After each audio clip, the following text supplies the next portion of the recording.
Hi, I'm Rachel from South London.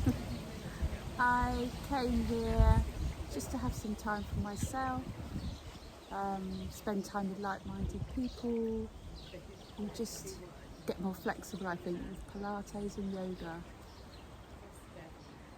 Hi, I'm Helen, I live in Devon, and I was really looking forward to coming here, the break. Really enjoy doing Pilates, looking forward to doing it every day, and that with the yoga has been a lovely combination.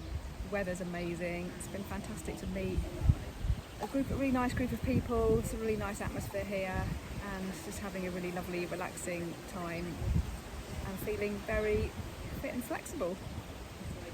No, it has just been really lovely doing the Pilates and the yoga every day. I've loved it. And then we did the sun salutations this morning, didn't we? At dawn, and that was really special. Never done that before. Didn't know really what to expect, but really enjoyed it. And the food? Oh yeah, the food.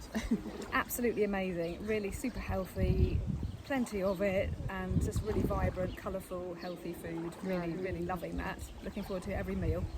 Definitely. And hopefully go home and try and cook some bits and pieces what we've had this week. Yes, got some good recipe ideas.